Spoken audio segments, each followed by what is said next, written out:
Hello, ladies and gentlemen, and welcome to HOTFIX, good actual lord. Before we start, though, because we've got our little HOTFIX patron on the go now, I have to do a shout out first. Okay, now there's about 30 odd people we need to do a shout out to, so hopefully this won't be too bad. Okay, so get ready, ladies and gentlemen. Get ready. Make it quick. I'll make it quick. Now, if you ever watch our Twitch streams, I do kind of try and make it quick, but at least I will try and read your names. If I get your name wrong, please don't hate me for it, right? I've tried my best. I cannot read, okay? Sarah McLennan, Eric Fishner, Ben Picking, Arthiax, Ivan, Matt Green, Martin Powell, Jamie Lawrence, David Toomer. I almost called you Tuna. Shara Quaden. That's probably totally wrong. James Brady, Kittimer, Ex Nihilio, Thomas J, Trent Wood, Alexander, Sean Horsfield, Andrew Hearn, I don't know why I'm doing this with my hand, Cameron Bruce, Carl Davis, Swooping Hawk, Stephen Carmichael, Best of Three, who appears to have a avatar of your dog, Kiri, saying you what, mate? Awesome. Lucas Furamuth, and Ultima Flummox. Thank you for the support on Patreon. Now, if you do want to support us on Patreon, guys, because you enjoy HOTFIX, you do get some little benefits. Go to patreon.com/HOTFIX. There is also a card link, which is what they call on YouTube, up the top corner. It'll pop up. It'll say support HOTFIX. You can click that, and there's a link in the description. Okay, let's get into it. So we do have a guest this week, ladies and gentlemen. He's been on HOTFIX before, and I'm going to say he's probably one of the best guests we've had. It's Mr. Lionheart. And talking of the best, I believe this man is he is the best Total War channel. He is also the biggest Total War channel now. So, Mr. Kirill, a round of claps, sir. Got to. You even hear that? This looks so terrible. So, okay. Now, we're going to go into the topics and we're going to hit them hard. So, today, the first topic we've got is, it comes as no shock, okay? Let me just change the old display over. It's Steam, and it's this whole paid-for mod fiasco, I guess, which is a massively overused word on HOTFIX, especially in the titles. But it is a fiasco. Now, I mean, do you want to do a quick recap on this, Kiri? I say quick recap. That's not really possible, but I'll allow you to. It kind of, in a way, it kind of can be quick. It's just Steam made a terrible decision in that they wanted to try and charge people for mods. The logic was that modders should get something for their efforts. So they said, okay, now modders can charge what they like for their mods. The modders only got like 25% of it, so that was obviously a bit of a lie. And they failed to take into account a ton of issues with just implementing a paid-for system like that. They didn't look at the fact that, I don't know, one mod might rely on another mod.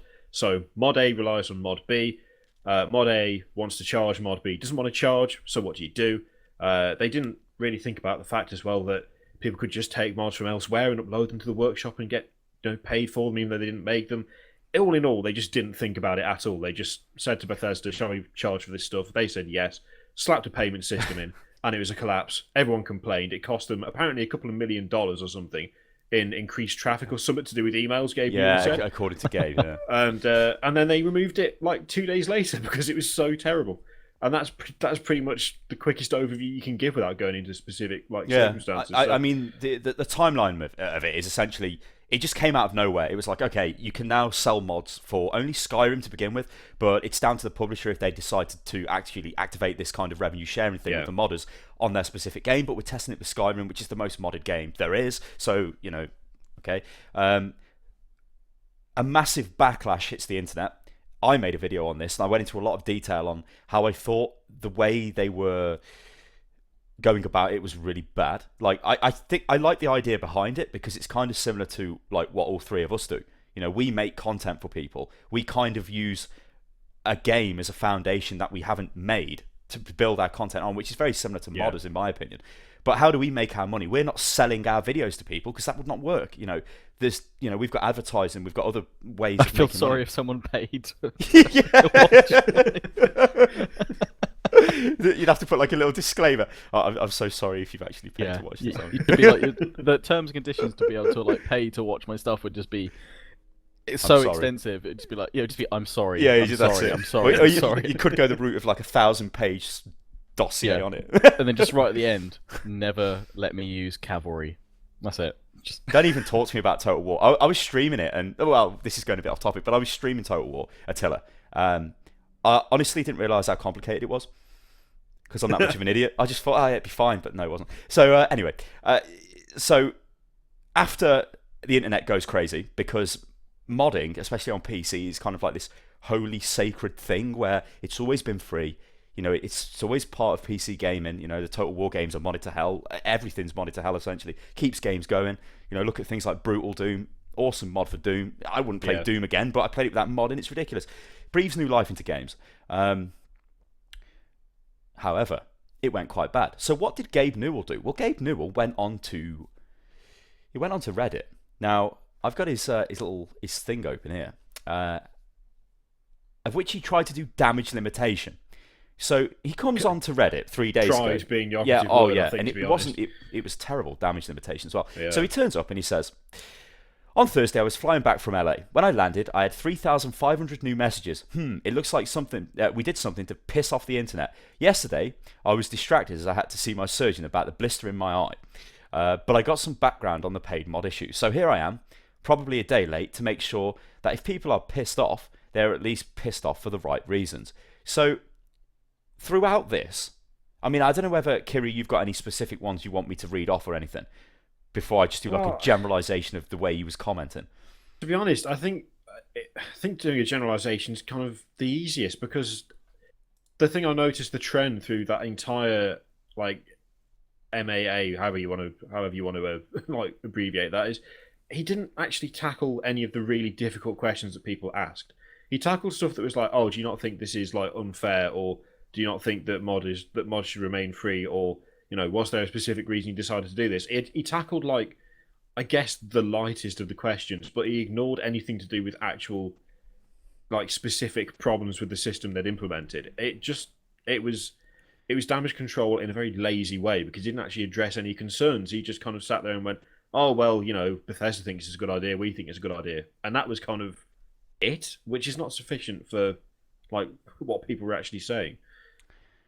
Well, I mean, that pretty much is it. It was just generalised, like, I'm sorry, we'll try and get better if we can, kind of thing. It's very similar to the way John Smedley from Daybreak Games, as they're called now, the way he deals with everything. Like, I mean, have you seen the way he does it? Yeah. So yeah, I've seen some of the stuff. The first few times he did it, like, I'll be honest, right? I replied to a post on the H1Z1. Let's get the webcams back, because I'm just staring at a screen of pointlessness. When I got the when we heard about H1Z1, okay, zombie apocalypse game, blah blah blah. He turns up on Reddit for the thing, because they don't want to use their own forums, because I guess they don't want to pay for the traffic, so they're just using Reddit because it's free and easy. And he says, "This is what we're going to do. What do you think about this?" And it was about the way you know how you get supply drops. The plane would come in and drop a supply, right? And now this, to me, seems stupid in a zombie apocalypse. Who the hell is operating the planes and flying them around if everyone's supposed to be dead? So, okay. So I replied to this with quite a detailed response, and I was like, I think this breaks immersion. And he actually responded to me, okay? And I thought, that's pretty neat. You know, this is a guy who is the boss of that gaming company, and he's actually replied to me, and it's fine. But so that kind of won me over for a while, okay? But then the game launched, and I realised it was shit, and I slammed it and made a video that got like 200,000 views, and they went fucking batshit crazy over it and all kinds of mad shit. But then he repeatedly does this time and time again. He turns up on on Reddit with this like lame excuse for damage limitation, acknowledges something is wrong, says they'll fix it, but doesn't actually fix it. And this is exactly what Gabe has done here. Everybody knows it's like, oh, it's Gabe, and he's the big, you know, PC master race, all that shit. Everyone goes on about it, don't they? Like, he's the saviour and all this crap. Valve can't do anything wrong. But this last week, they've proved to everybody they can do things wrong, and people are starting to realise that it isn't actually, they're not this amazing company which is totally for the, you know, for the better of gaming. They're there to make money. But I mean, I'm not going to defend their decision with what they've done here, but give them credit. They did kind of. It wasn't a long timeline between they let it out there and then they shut it down. Yeah. I mean, there's lots of companies, sites that introduce features which is going to be controversial within the community, or features that the community don't want. YouTube. And you know, and instead of, you know, listening to the feedback that they're getting and, you know, going, okay, that doesn't work, we'll take it off and maybe, you know, we'll rework it out. You know, they've talked about the idea of bringing in a donation button, but I'm sure we'll discuss that in a bit anyway. But others just leave it up there and let it ride out and just damage all the way along, and then there's no real fix to it. So I mean, he didn't necessarily answer those questions there. Another ones who want to get kind of the politician or the CEO standard response. I'll say everything. Politician's a good way to explain it. But the right answer, the actual answer you want. I'll say everything else. I'll tell you how how the family is, how the holiday was, but I won't tell you how the specific issue is that you want to know about. They always start off with, let me address. It's like, no, answer the question. But at least, maybe that was because they weren't sure when they were going to pull the plug on it, or were they going to leave the plug left in, but they have pulled the plug. Yeah. Well, I mean, what Kiri said was interesting, though, when he did say it was costing them millions in customer service and things like that, so it was damaging them. I'm going to be cynical and say that's the reason why they pulled it, because they're starting to suffer losses, and it's like, well, we can't have that. Because let's just look at Valve for a moment.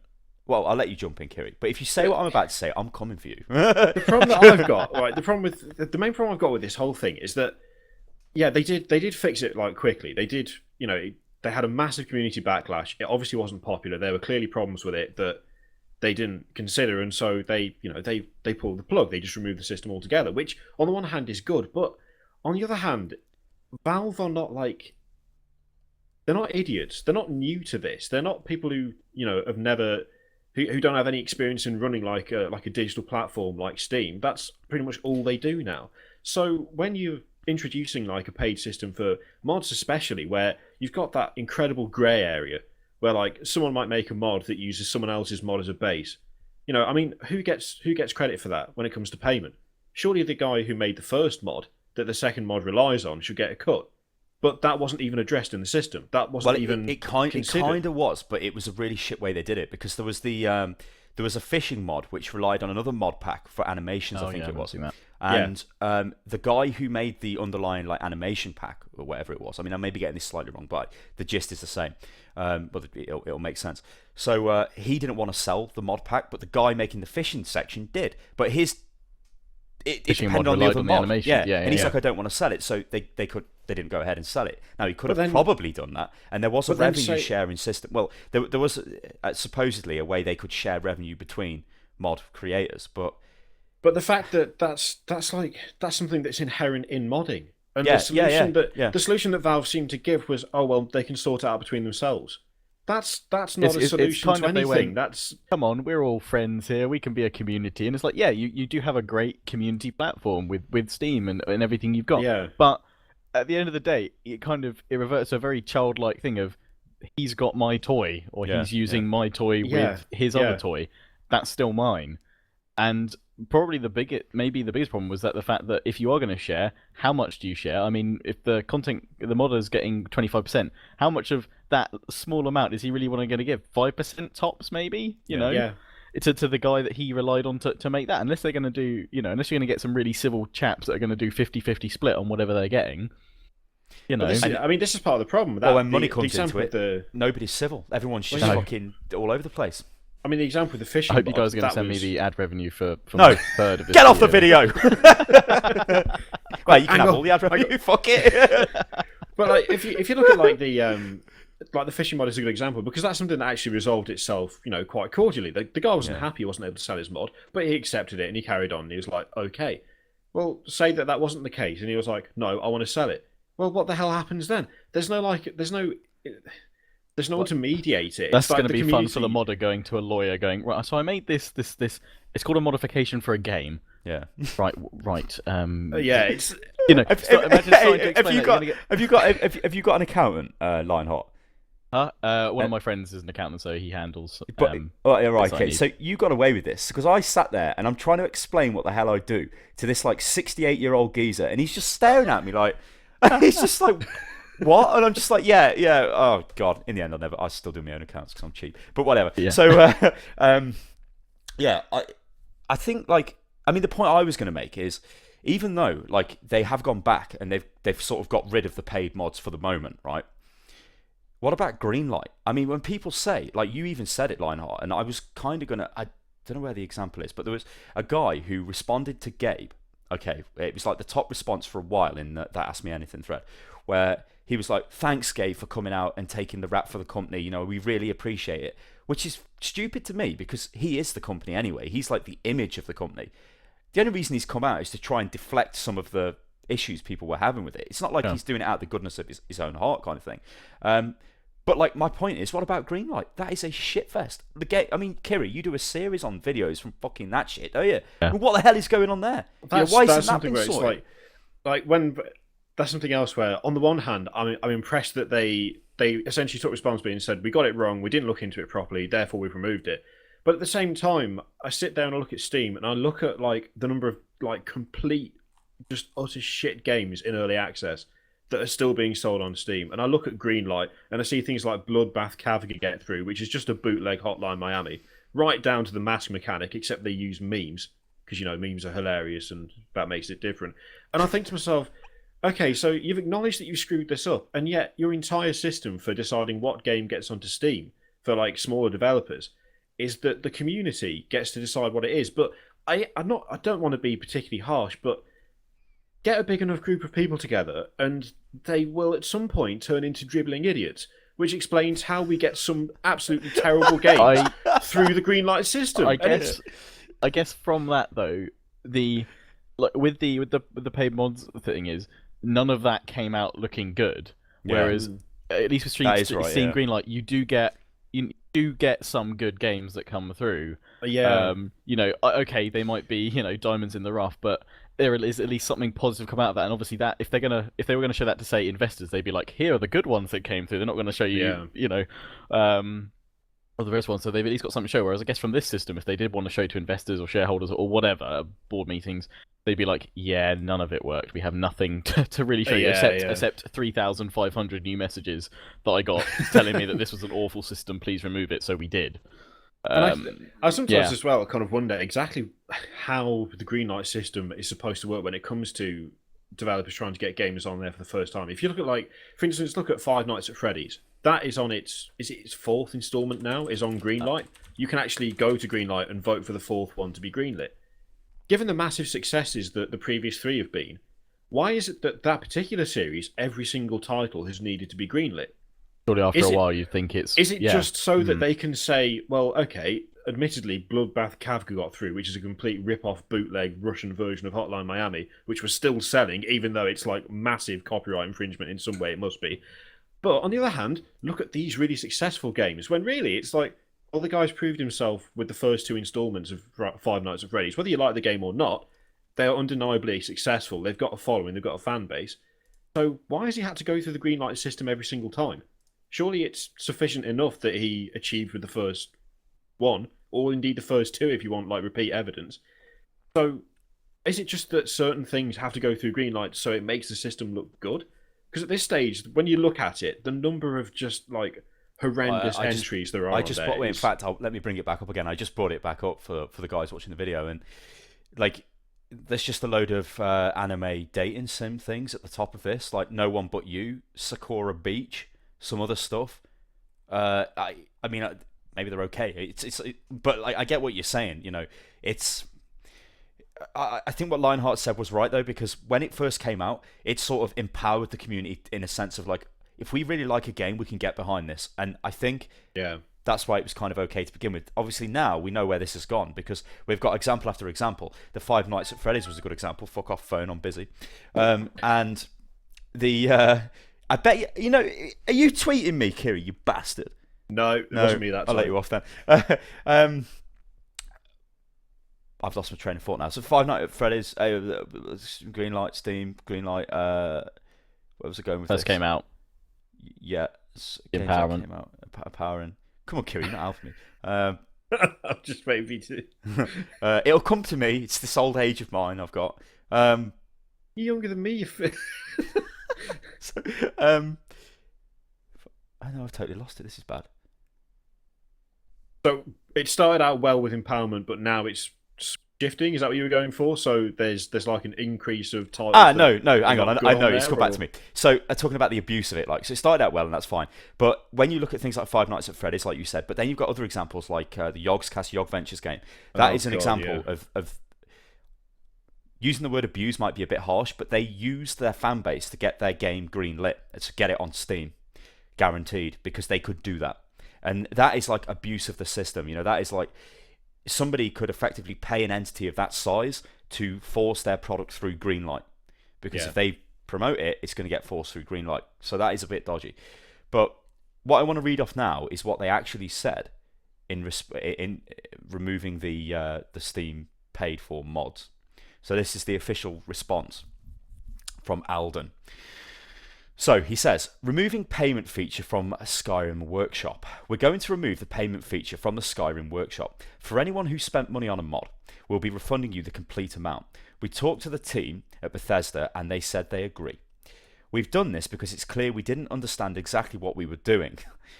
We've been shipping many features over the years aimed at allowing community creators to receive a share of the rewards, and in the past they've been received well. It's obvious now that this case is different. To help you understand why we thought this was a good idea, our main goals were to allow mod makers the opportunity to work with their mods full time if they wanted to, and to encourage developers to provide better support to their mod communities. We thought this would result in better mods for everyone, both free and paid. We wanted to make great mods becoming great products. We wanted more great mods becoming more great products like Dota, Counter-Strike, DayZ, Killing Floor, and we wanted that to happen organically for any mod maker who wanted to take a shot at it. But we understand the differences between our previously successful revenue sharing models and the addition of paid mods to the Skyrim Workshop. We understand our own games communities pretty well, but stepping into an established years-old modding community in Skyrim was probably not the right place to start iterating. We think this made us miss the mark pretty badly, even though we believe there's a useful feature somewhere here. Now that you've backed the dump truck of feedback into our inboxes, we'll be chewing through it, blah, blah, blah, blah, blah. So they say we made a mistake. Well, go on, okay. The thing that worries me is just the line, it's clear we didn't understand exactly what we were doing. Yeah. I mean, Steam is a platform with 125 million users now or something. You don't just go into there without knowing what you're doing and just go, that could work. Don't do that. It's like, how can you just kind of view it as an experimental thing? Like, if it was like a new game with like a budding modding community and it had been built in from the start to have that kind of thing attached to it, then I could kind of understand taking a chance. But just kind of looking at a game going, that's got loads of mods, a lot of people play it, let's try it and see what happens. Surely that's not the way to go about it, really, on a platform as big as Steam, with a community as large as Steam's. It just seems very kind of, I guess, irresponsible, really. Because these people, this is all they do. This is what Steam is now. I mean, Valve essentially, I know people are going to sit there and go, oh, what about things like Half-Life? They don't make games anymore. I think people need to just accept that at this stage. If we see another game from them, it's going to be a miracle. So all they do, like most of their time, is spent on Steam. So how can they just look at it and go, yeah, we can fuck around with that, it'd be fine? Because what they've done, they've got Team Fortress 2, they've got Dota 2, they've got Counter-Strike Global Offensive, which are all held up by their workshop, which basically is a paid mod system, but specifically for that game. But they launched effectively with that in the game, okay? So it's acceptable when it comes to Counter-Strike Global Offensive for somebody to design a skin, for it to be put into the game, and then to make profit off it. There's people who make a ton of money. I forget what their names are, but they make a ton of money. One's a woman from, she might be Australian, I'm not sure, makes Dota armor kits, okay?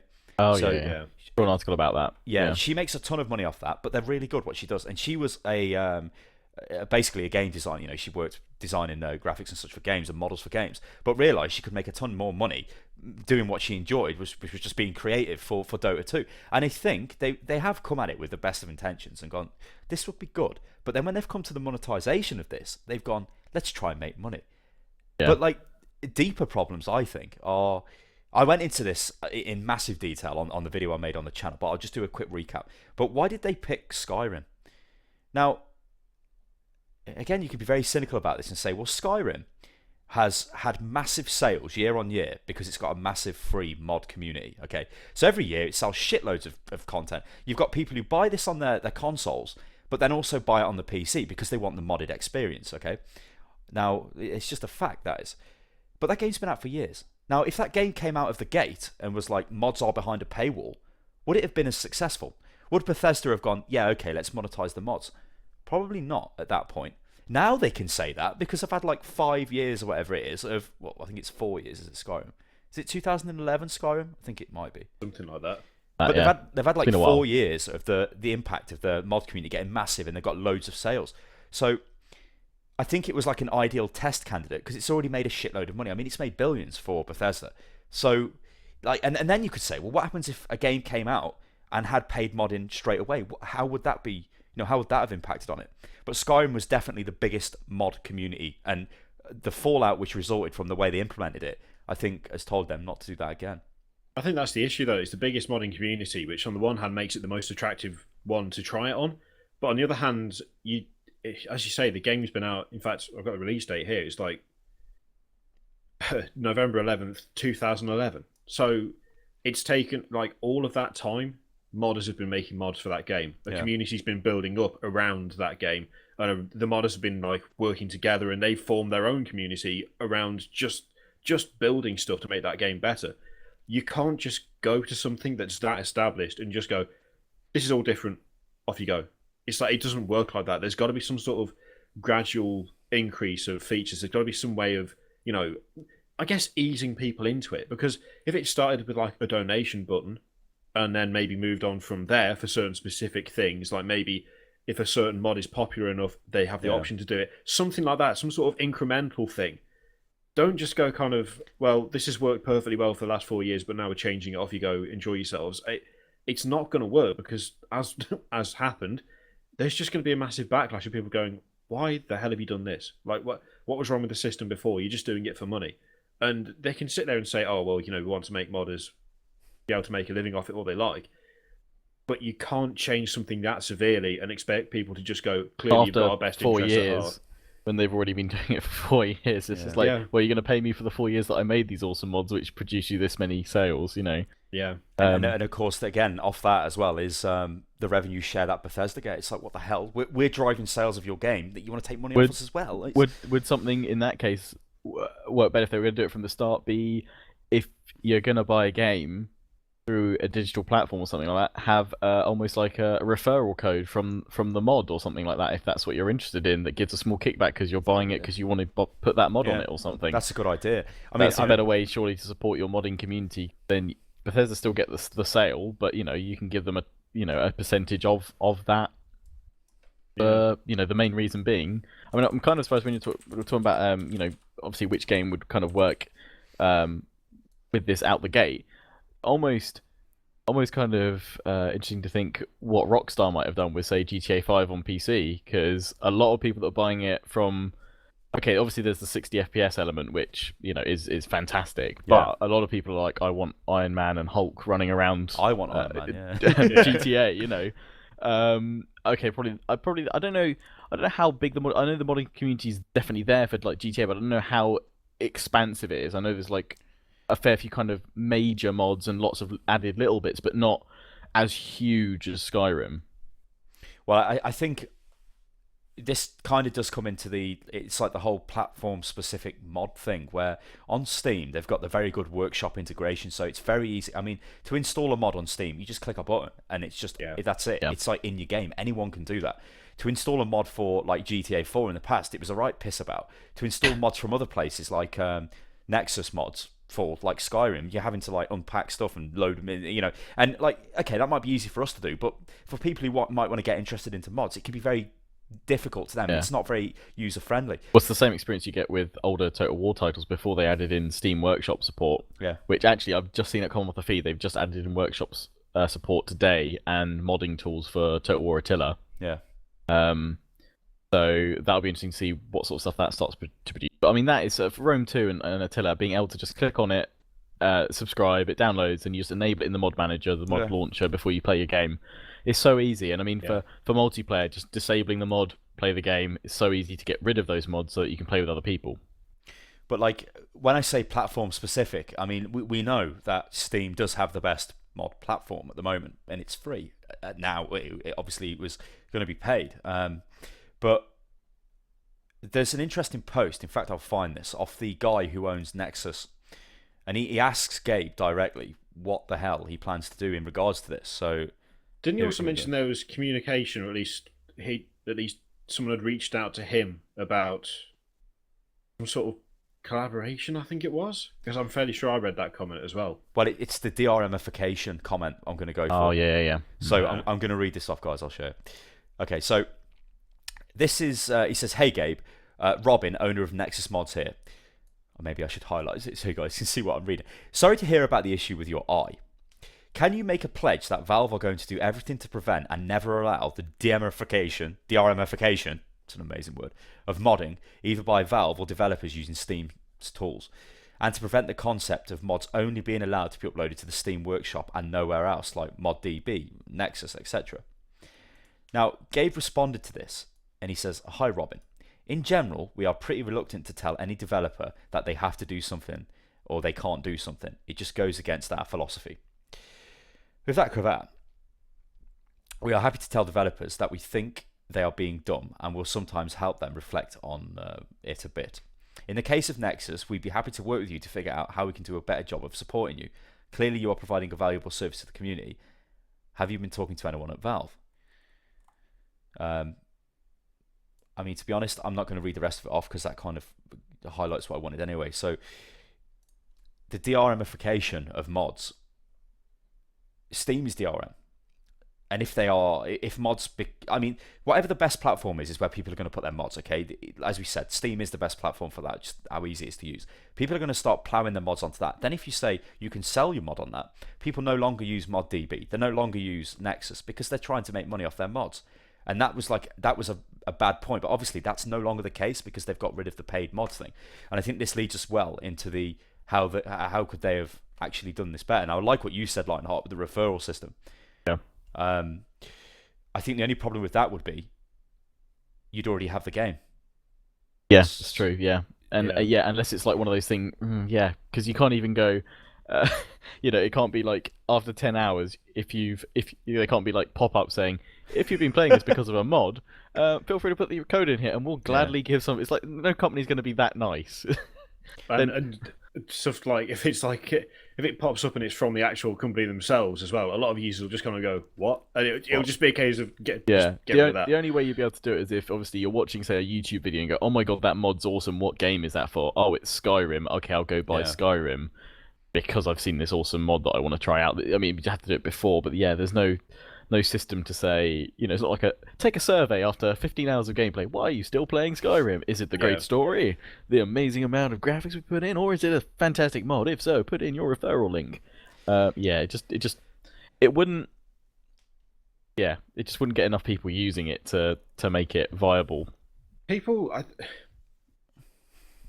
I still think like a donation button would still be the simplest way. I mean, people have said things like, "Oh well, how would you split the revenue?" Well, they already worked out splitting the revenue. I mean, admittedly, the ratios were off because Bethesda getting 45% is just laughable. Why the hell should they? They shouldn't be getting any percent because they get sales after 4 of the years. Game. Not after especially not after 4 years. Especially since it's just mods that keep it going anyway. If it's as it comes out and they launch with it, then a cut of it. 25% for Bethesda, something like that, maybe. Yeah, but not the majority. It's just not the majority after 4 years. And the way this works, though, isn't it? If you see a mod, okay, if I'm playing Skyrim, Kiri comes over and he watches me play Skyrim. He's like, "Holy shit, that looks amazing!" Because I've got some crazy mod where Thomas the Tank Engine is now the dragon and he's flying all over the fucking screen. Right? And he's like, "Holy shit!" And he goes and gets Skyrim to install the stupid mod. That mod has sold the game, but there's no way of tracking that. But it has still sold the game. So for Bethesda to be like, "We want to take money off the mods when they're sold," when the mods are actually driving sales of their game in that respect, is like ludicrous. That's just crazy. They're making their money off the game because of mods regardless. So actually, I still don't. But when it comes to ratios, again, it's like if there's a donation button. I mean, if you upload it to the workshop, then obviously Steam is hosting it, Valve's hosting it. So it's you kind of say that a small cut for them is fine. Yeah, to handle the fees. People seem to think that a donation means you can't have some sort of split, but you absolutely could. And I don't understand why they didn't just do that. Just have a donation button where people can tip what they want. Yeah. And then like a small percentage of the tip goes to Steam for hosting it, and the modder gets the rest for creating it. Bethesda, I mean, they could argue as much as they like, but as soon as someone buys the game, they've earned their money from the game. Like, they've got their sale. Yeah, they've got their sale, and obviously a tip system would not be as reliable as charging outright for the mod.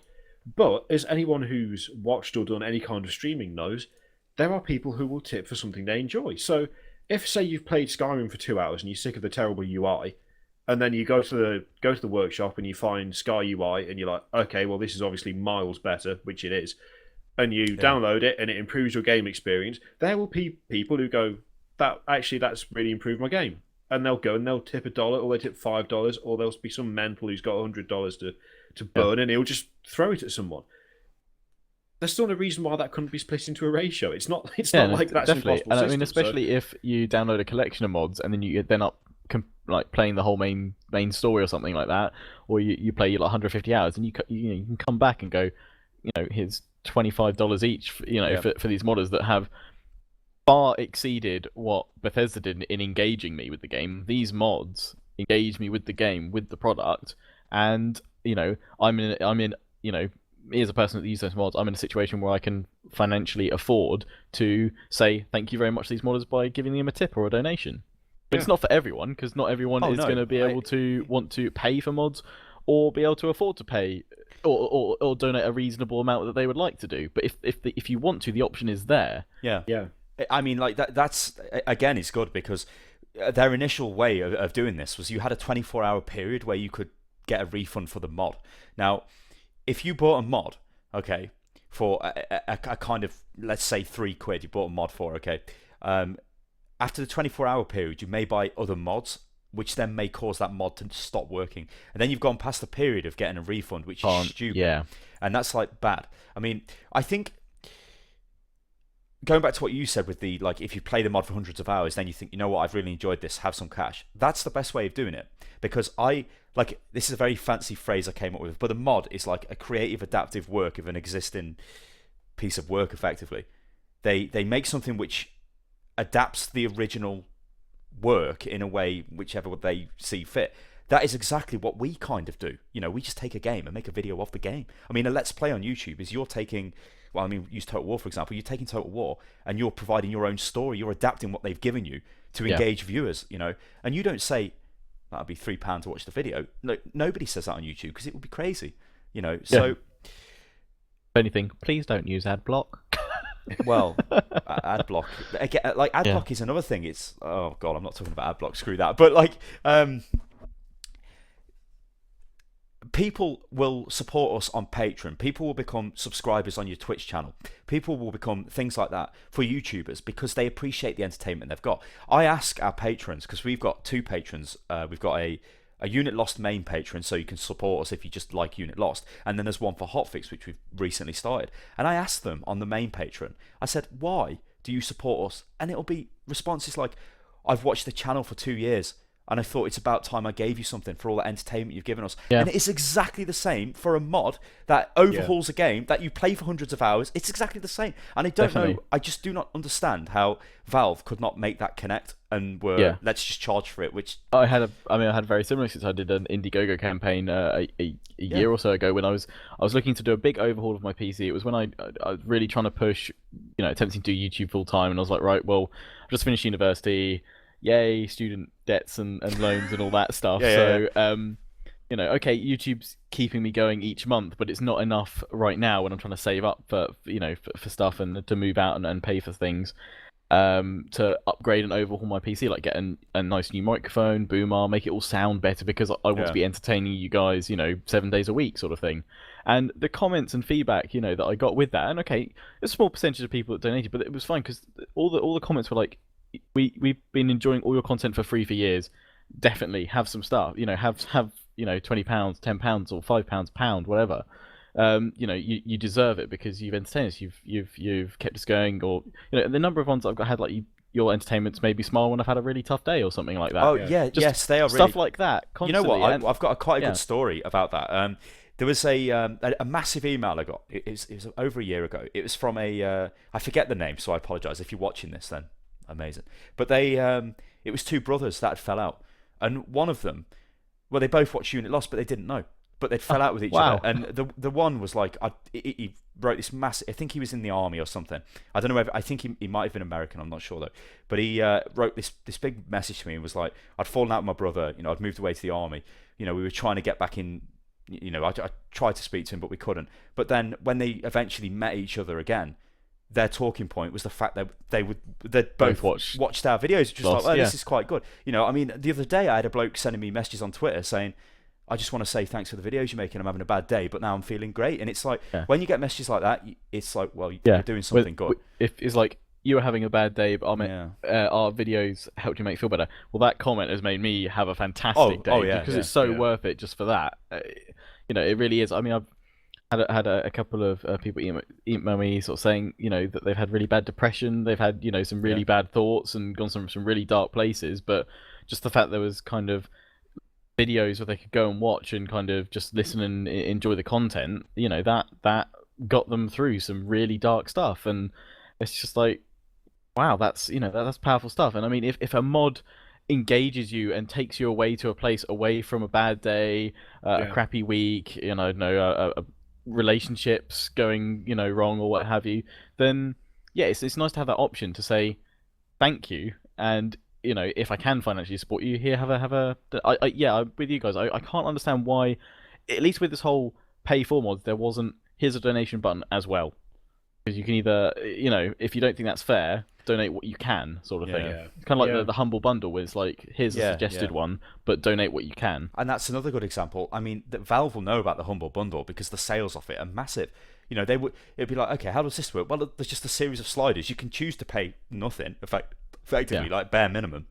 But if you want to pay a bit more, you get a little bit of an extra game or whatever, but you can decide where your money goes. And that, again, is giving a consumer choice. And as I say, you've just got to look at the figures of the games that are sold through that. Even though the games are generally sold dirt cheap, they still make a profit because they're selling, the sheer volume is insane. And especially with something like that, when with the slider it tells you what that's supporting. Like, I can't think of an example, but like, I don't know, it's kind of one of those ads you see, like £2 a month will feed a child in Africa or something like that. £5 will get blankets, and and £10 will do like a malaria shot or something like that. So you could, when you're looking at stuff like that, you're like, okay, I can see how the contribution is helping. Like if a modder went, this will help me redevelop all the graphics textures in the future or something like kind of like a Patreon, you set goals, because you're like, I don't know, if it's up to 1,000 a month, then I can in case you could sack Kiri and get someone else. I know I should. Sorry, Kiri. Look at him. He's shocked. He shouldn't be. I think he's a dick. Yeah, I don't know. I'm used to the abuse every day. Abuse? I'm the one getting abused. What the hell? You don't think about my feelings, do you? No. You don't have feelings. Yeah, fuck you as well. Where was we?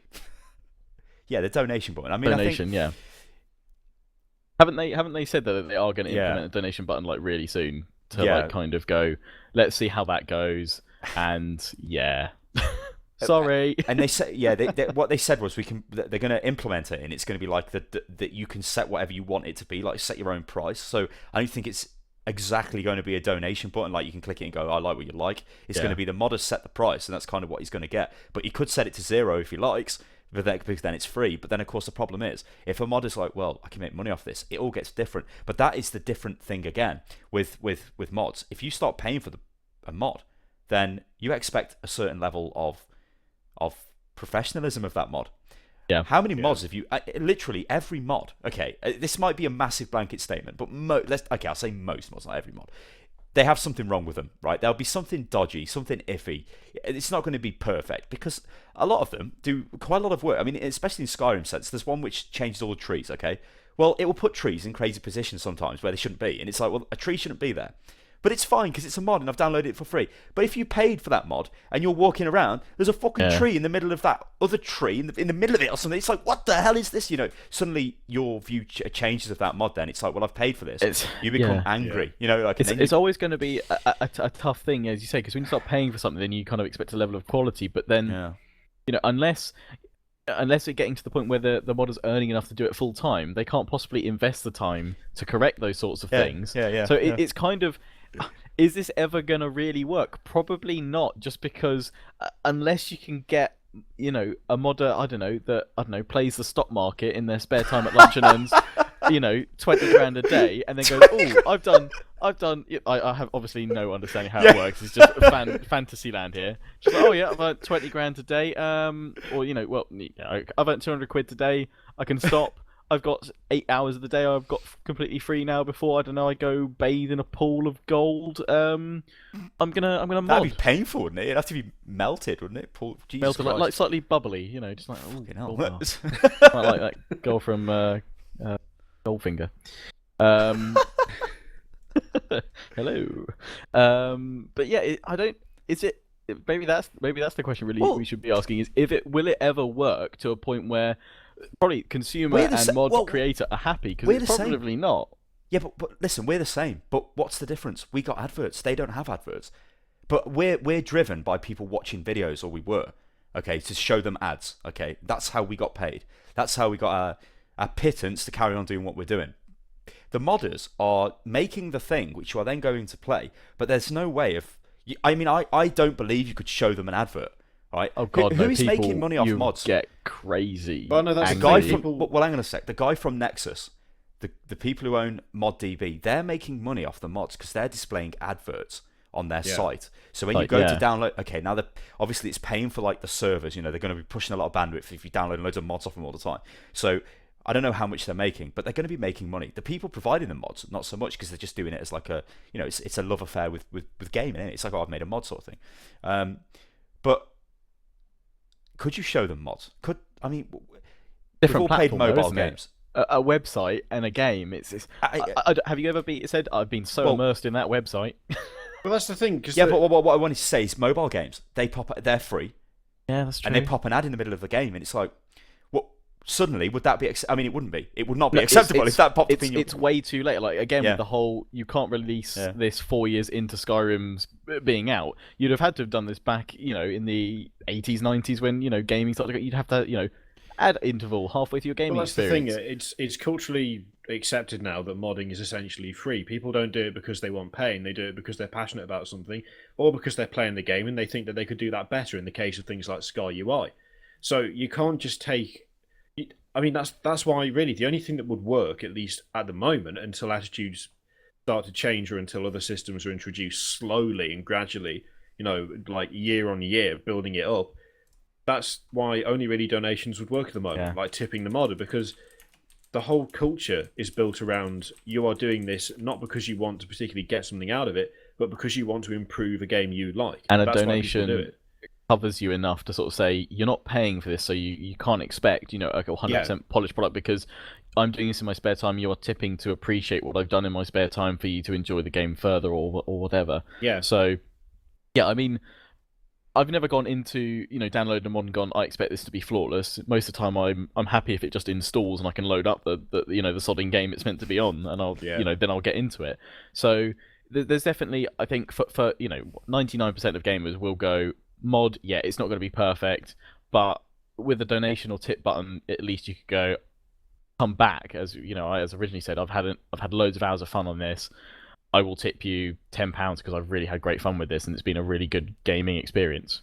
Yeah, I mean, well, go on, Kiri. Because otherwise, you're introducing the same problem that anyone should have with if you buy games off Steam as opposed to download mods from Steam Workshop. If I buy a game on Steam, or if someone sends me a game on Steam for me to play for the channel, and that game is broken or doesn't, or you know, textures are missing, or the sound doesn't work, or half the items aren't in the game yet, or you know, any of those, I've played plenty of them over the last couple of months, then my reaction is to go, well, this is totally terrible, what the hell is this? Whereas if I download a free mod and it doesn't work, I go, okay, that doesn't work, and then I unsubscribe, and then if I remember it in a couple of months down the line... And you don't donate to it or tip to it, because it didn't work. Yeah. I'm not expecting a flawless product because I've not paid anything for the product. Like, you can't...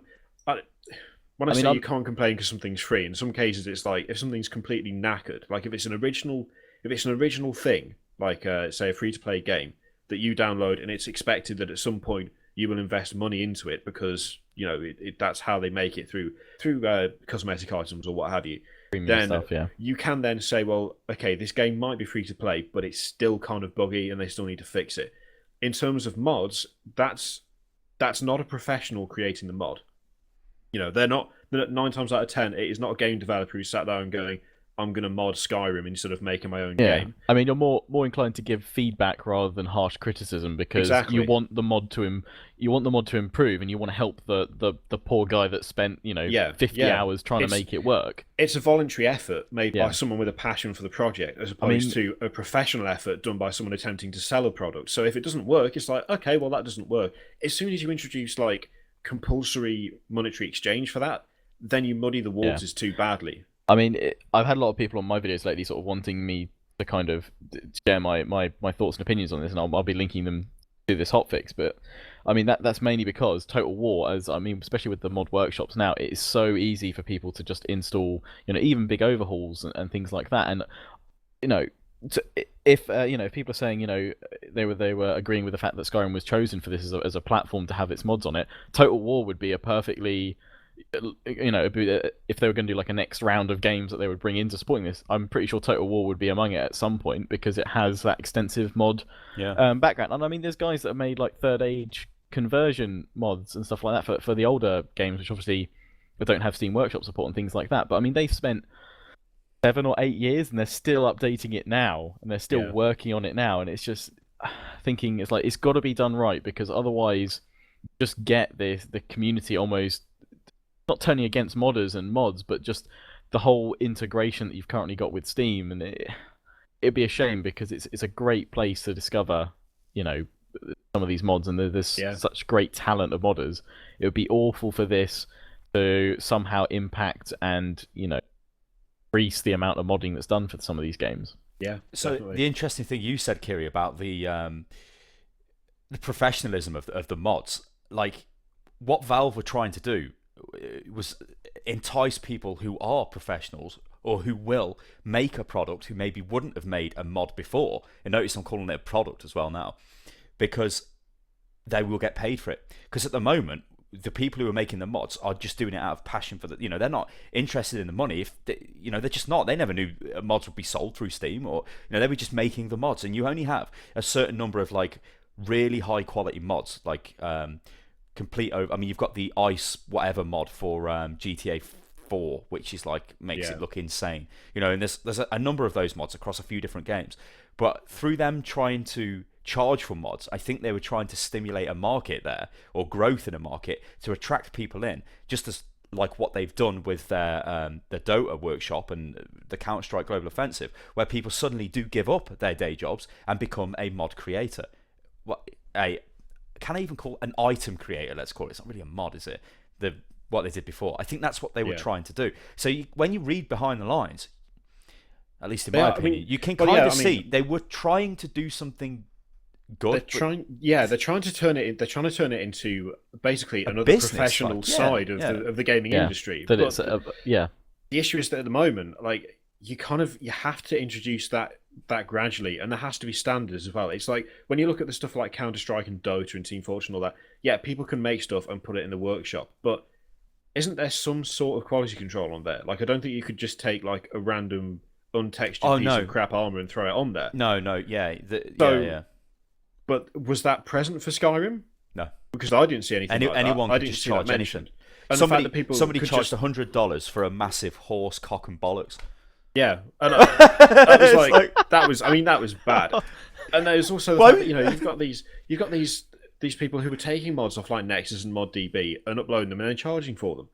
That just shows that there was absolutely no quality control put in place. And another wild example of this is on the Apple iStore thing. That used to be like a bit of, well, not the Wild West, but you could charge whatever you wanted. And some guy just had a button and it was $10,000. And all he did was, it was an app to say that you had $10,000, but you paid $10,000 for it. And it's like, I'm so rich, I've got this app kind of thing. But they obviously, that is like a heavily moderated marketplace now, which Greenlight needs to be like that. And in fact, Steam just as a whole needs to be like that. But their workshop for their games is like that because they don't let any old shit come through. It's not like, you've made this, it's acceptable. They applied what was essentially like a template that was meant to basically turn modding into a professional pastime as opposed to like just a hobby, effectively. Yeah. But they did it without any of the things that make their other their other outlets of the same type successful. So in a way, I can kind of see why they did it, and I can kind of appreciate that. Yeah, that it would be kind of interesting to have like a professional like a professional mod marketplace where people who are, skilled at making mods could sell their work. But at the same time, you can't just ram it into Skyrim. Like, you can't just take it and just go, this has worked. It's worked in other games. Let's stick it into this with absolutely what felt like no preparation, like no research, no preparation. It was just, this works, stick a payment system in, off we go. I mean, they said themselves, it works for their own games. They know what it's like in the context of their own games. But the thing is, their own games, they put a specific effort into making it work, as opposed to just being like, here we go, that's fine, just stick it in, they'll work it out, not a problem. Which, I mean, it's the same attitude, but applied in a really lazy way in one circumstance, but applied properly in the others. So,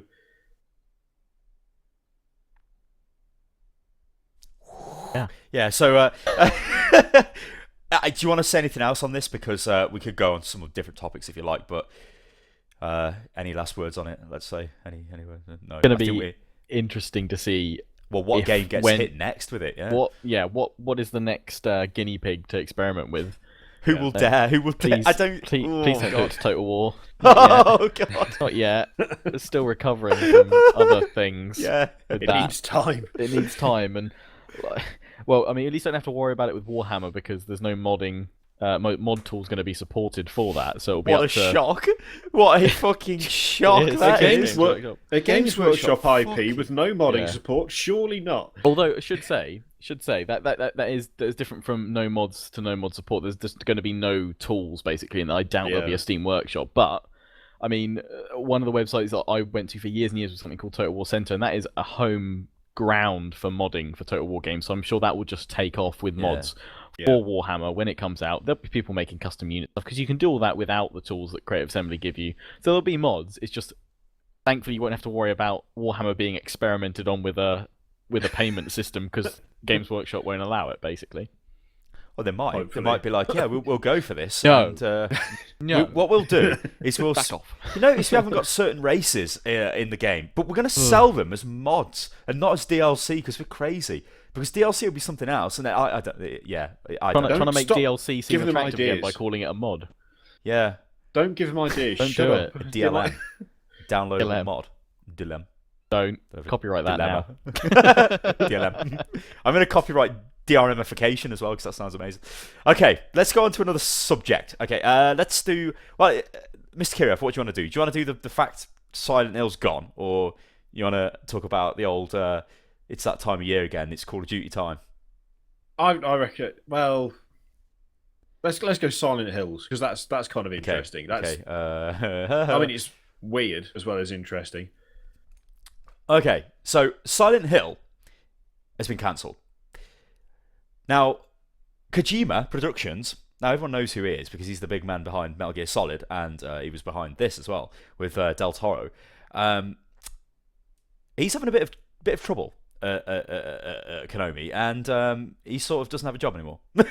So that's how he stopped from going to any of their press events. But he is their company. This is what the stupid thing is. Sometimes the they've got him under house arrest. What am I doing You're the here? face of our company, but you're not allowed to go outside anymore. Stay inside. To be honest, essentially what it looks like has happened is Konami's just lost its shit. Like, just absolutely lost it. Because Silent Hill and Metal Gear Solid is like, that is Konami. That's what they sell. That's it, what ain't they it? sell.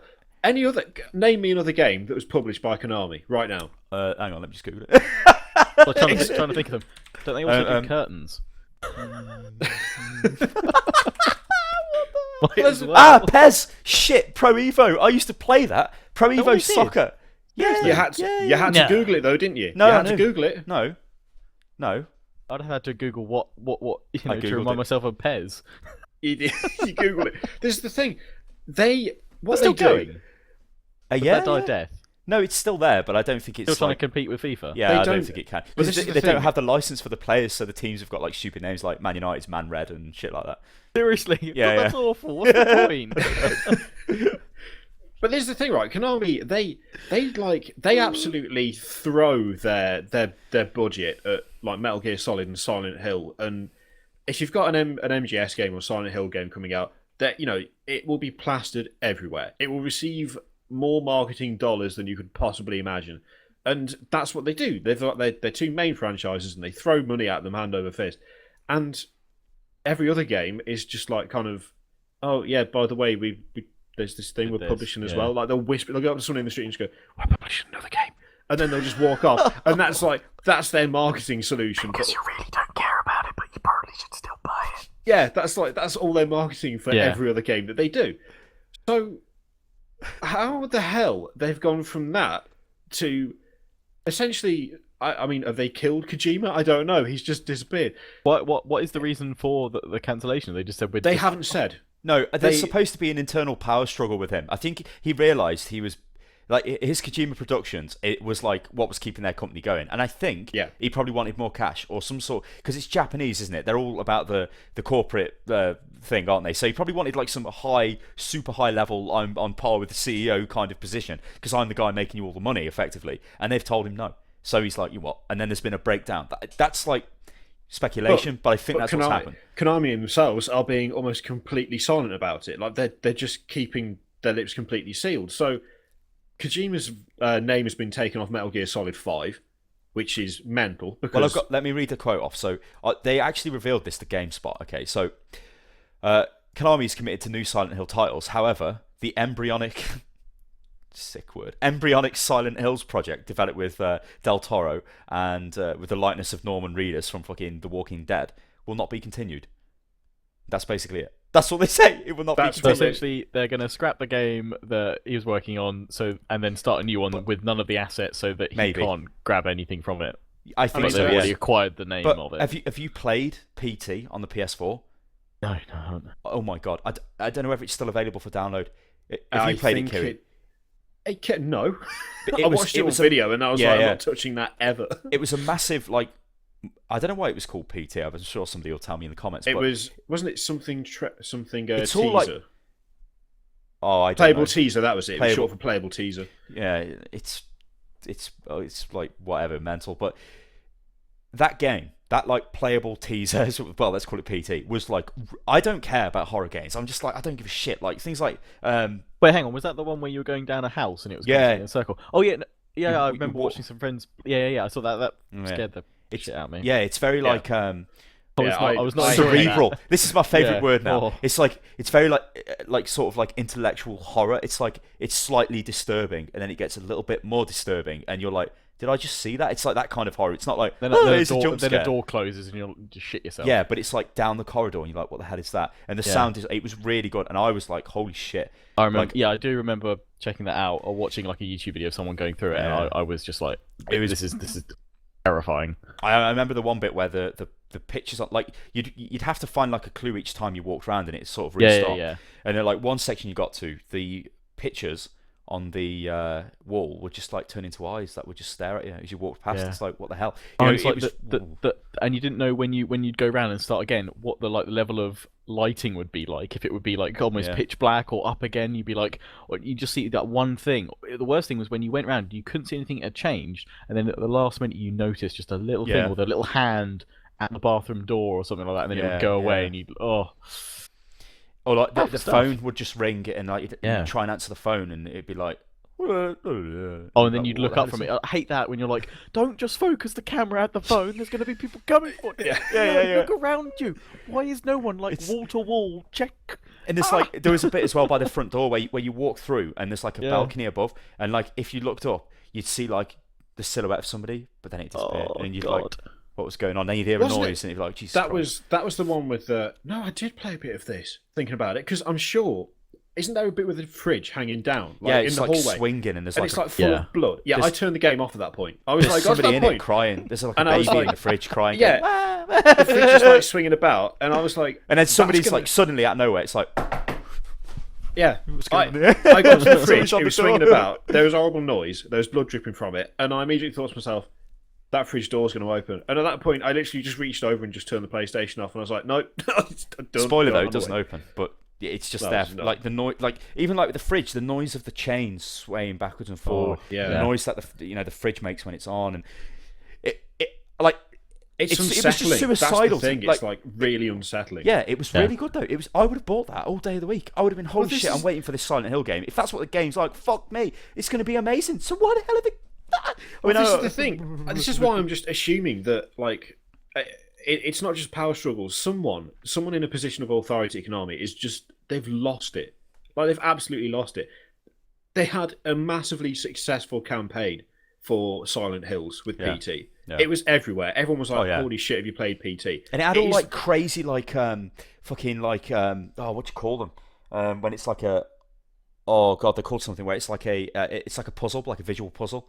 And it's like there's really a word for it. And I don't know what it is. Yeah, and like people were all trying to work out the mental things in the game where, like, if you move forward, back, went back, then opened the door, and then did this and did that, and then did this for some reason, something else would happen to be a new message on the floor, and people were working this all out, and I think it all led to the release date or something. Is it an AR game? AR game, yeah.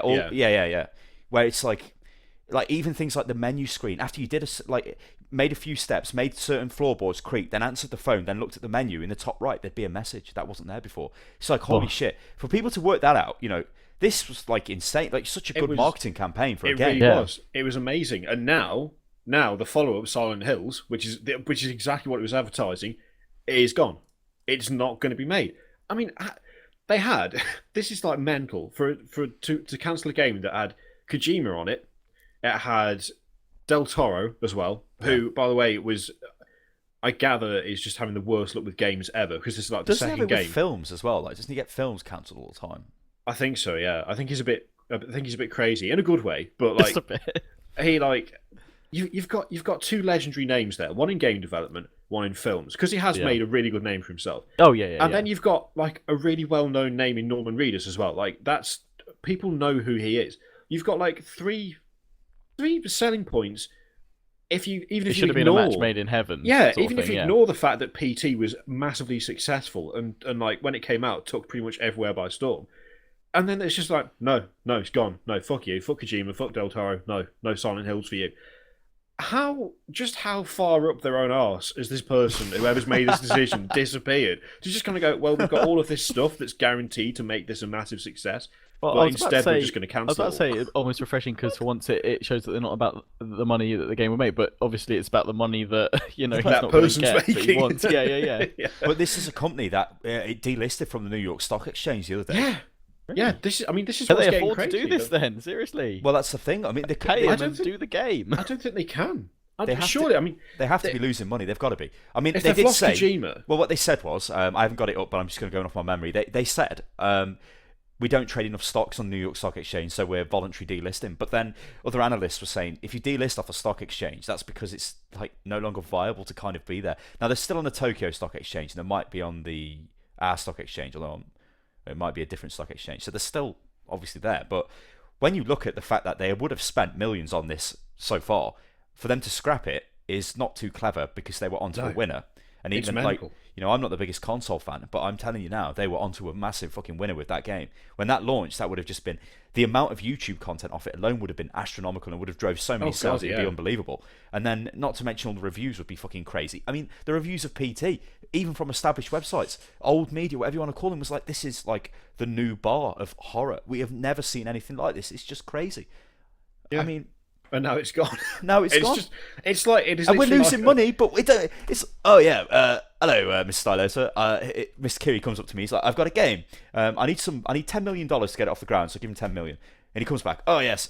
Projections are it's going to make us a shitload of money. And I'm like, well, I don't like you. Get the fuck out. And the game's cancelled. But my company's losing loads of money. Oh god, no. It just seems like a pride issue. It just seems like whoever the hell is in charge don't like this guy. It's like a meltdown. Yeah, it looks like a meltdown to me. I mean, in the same space, in like the same month, they've got rid of Kojima's name off their stuff, off Metal Gear Solid 5. They've cancelled Silent Hills, which was guaranteed to be a smash hit. They've removed PT from PSN, or at least it's going to be removed, I think maybe the end of this week. So that'll be gone. You won't be able to get it anymore. I downloaded it. I've still got mine saved. Yeah, so download that. Yeah, I think it's this week. It's being removed. It might have already been gone, but it's worth checking. But like, they're removing that. Del Toro's gone. Obviously, Norman Reedus is gone as well because the project has been cancelled, and they've delisted off the stock exchange. I mean, that's like ultimate meltdown territory, isn't it? That's crazy. In the space of a month, they've like ruined everything they had. But their games, they make money off. selling their games, don't they? And their biggest title is Metal Gear Solid, which is coming out, which will make them a lot of money. then it was going to be followed up by this, but now it's no longer coming out. And then it's like, well, what have you got? Because you've just got rid of Kojima and he's Metal Gear Solid. You're not going to have no more Metal Gear Solid. So what are you doing? Other games, don't worry, they'll be coming out soon. What, Pro Evo? Yeah, next year. Pro Evo 2016. It's going to be great. With Man Red and Man Blue and what? I mean, Man for God's Red. sake. The thing is, I mean, Konami has done like mad stuff before, but not quite on this scale. They had, I can't remember, I think it was like, was it last year? I can't remember when it was, but they had what they called the Month of Madness, where they tried to release 3 games. They released the Month of Madness. They called it. I didn't coin it. That's what they said it was. They released the Silent Hill HD collection. They released Downpour, which was also like Silent Hill, and they released Book of Memories, which was also same universe as Silent Hill, all in the same month. So the Silent Hill HD collection was 2 and 3 in HD. So they tried to release 2 established games in the same month, because that's not going to saturate your market at all, is it? That's not stupid. Then they tried to release 2 other games set in the same universe, when they'd already released 2 games in that universe in that same time frame. So it is madness, because it's like that's never going to work. You can't just saturate your market in the space of 4 weeks and hope to sell, a decent number of copies of all of these games. And then when they did release the Silent Hill HD collection, pretty much every news outlet ever, or every place they did a review went, yeah, this is broken. Like, totally broke. This doesn't even work. What the hell is going on? There was a load of audio bugs. There was audio just outright missing from the games at points. There were effects missing as well. I think it was Silent Hill 3 in the HD collection. The fog didn't exist when the game first came out. Of the game. So you could see the fact that half of it was just like blank, untextured shit. Because normally you'd have the fog covering it all, but there wasn't any. It just wasn't there. And then they had to do a day 1 patch for a game that was a decade old. I mean, what the hell? How do you even do that? And they had to do that because when people actually examined the games, they're like, this is incomplete. Like, the code is incomplete. The game is not like, it's missing. Bits of it are missing. I mean, Konami just went, yeah, sorry, we lost a lot of the original code, so we just pushed it out. The producer for the games essentially just turned up and started going around to everyone going, I don't know why they've done this. I have no idea why the hell they've released this. Why did they do this? I mean, they've done mad stuff before, but this is like on another level. I mean, that's just, you could put that down to they were trying to milk people for cash and be lazy about it, and they failed because they got caught out. This is kind of, I think we're literally going to see just the end of Konami, because you cannot damage your brand that badly in such a short space of time, and then just magically recover. It's like a Nintendo situation, ain't it? It's like how long can these companies? I mean, I know Nintendo's got some ludicrous amount of money in a bank account, so they can fail for God knows how many years. But I got an email off. The company was called Fishburne. This was the UK PR company for Nintendo, saying, Nintendo have let us go. We're no longer the PR contacts anymore. This company is in charge. Now, Nintendo did this about a year ago before they picked up Fishburne. And Nintendo's policies on YouTube are a joke for a start, because they don't allow you to monetize. Well, they claim your videos, which is ludicrous, because it's like, again, that's kind of like a Bethesda mod situation. It's like, yeah, you can make videos on our game, but we're taking all the money, so go away. Kind of thing. We'll give you a pittance through our shitty share program. But the biggest thing with Nintendo is they take the games back off you. They're like, yeah, you can have the game, but we want it back. And I'm like, excuse me? They gave me Smash Brothers, Super Smash Brothers, right? Which I played, and I thought was pretty good. Then I get an email, you need to return this. I'm like, what? What, send the disc back? Yeah, send the disc back. I'm not, honestly. And I had to send it at my cost as well. I was like, you're joking me. They said, no. Seriously? If you don't send it back, then we'll be issuing demands to you. I'm like, this is fucking crazy. So I sent it back to them. They sent, a few weeks later, I got a package of 3DSs turned up, 2 of them, and a shitload of games. I'm like, what is it? Brand new ones, because it's got a new 3DS or something.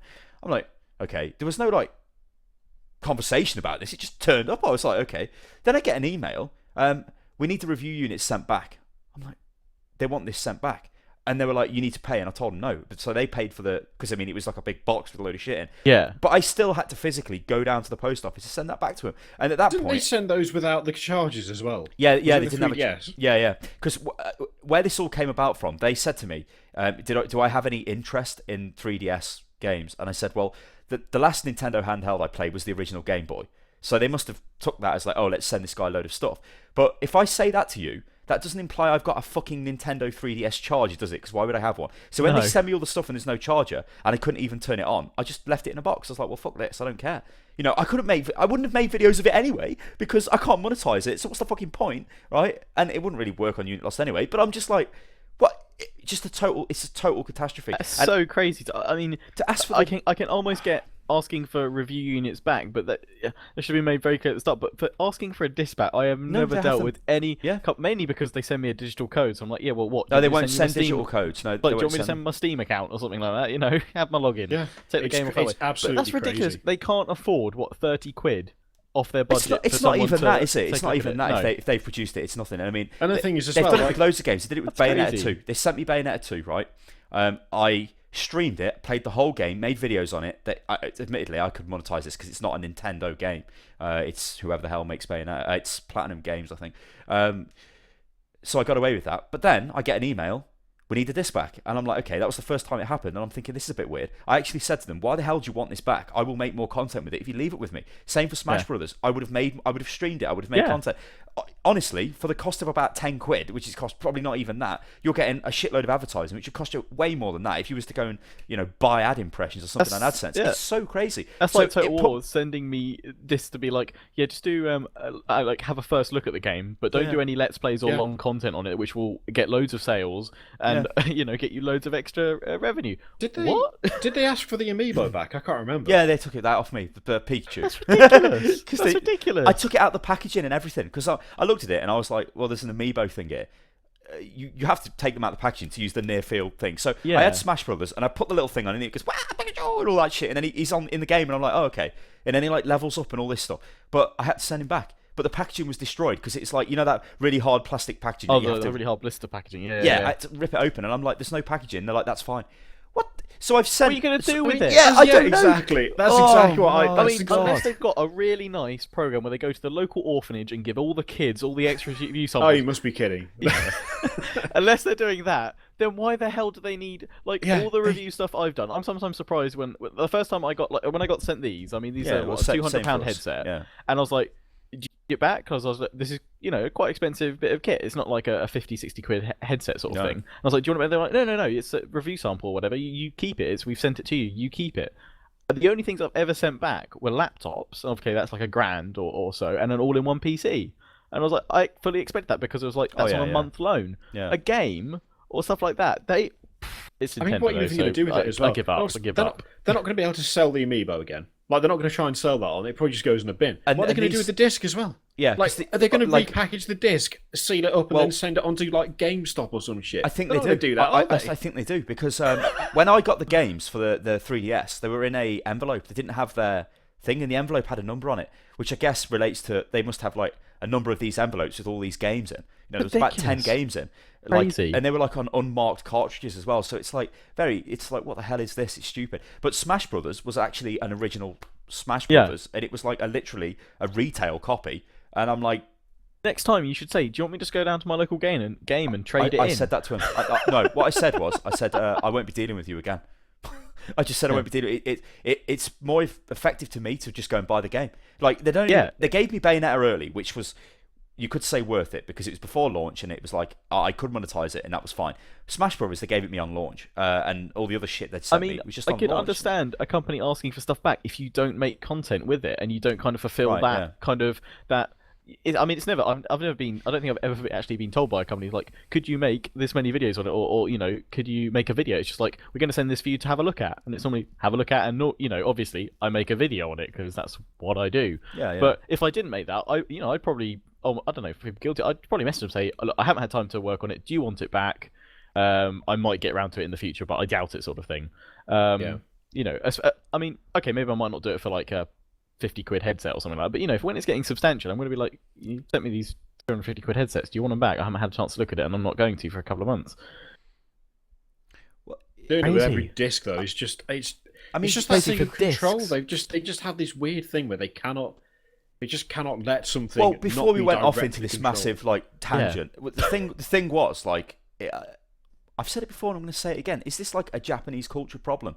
Like, that's a Japanese company, Nintendo. Konami's a Nintendo company. It's not a Nintendo company. It's a Japanese company. is there just this like? I mean, when you were talking about this fucking month of madness, or whatever it was, Kiri, maybe that was something which probably would have worked in Japan, okay, but ain't gonna work. Is that everywhere just else the for some different types reason. of markets then? Perhaps Well, like in Japan, they send stuff out and it always comes back. Well, fuck knows. Who knows? I don't know. It's Japanese vloggers or tech reviewers out there that deal with anything like that. I mean, it really, at the end of the day, it's just like hard numbers, isn't it? And it's all they're doing when they're sending stuff to like YouTubers, like Nintendo, for example. It's just they're sending it out for advertising, right? That on the hope you may make a video, to then like insult you and say we need this back at your cost. That's we're going to fucking take action against you effectively. It's like, excuse me, that's ridiculous. That's not all the stuff I've had sent back is when would you like a courier arranged to come and pick it up? And I'm like, here, right. please. So you've done things with XMG, haven't you? I've laptops off them and it's collected and gone and all that shit. That was the agreement. Send me a laptop, I'll do a review and I'll send it back. But they sort that out because they know that's how it fucking works. Well, it's their thing, and they want it back, so they pay to get it back. And actually, you know what? This was a couple of years ago, and they sent me the laptop because this is when I was deciding to go into hardware review stuff. But then I never bothered. Well, then maybe I should now. No, I wouldn't. But because I've got a nice like studio thing now, but I didn't have that before, so it's kind of hard to do it. But they sent the laptop through, and it was broke. Because it was like this, it was an early model of a model they were about to start mass producing, but it didn't work. Like, when I was trying to benchmark it with games, it was getting like 15 FPS in StarCraft 2, which it was billed as a StarCraft 2 machine to play the game at 60 FPS plus. And I was like, this is bad. Like, and I spoke to them, and they spoke to me, and they collected it and sent me another one which worked and explained why it didn't work. And they were very open with it, and it was quite good. That was like, okay, that's what you expect. That's the way to like run a company. Yeah. It's like. But the Nintendo thing was definitely just looked like they were sending the discs around.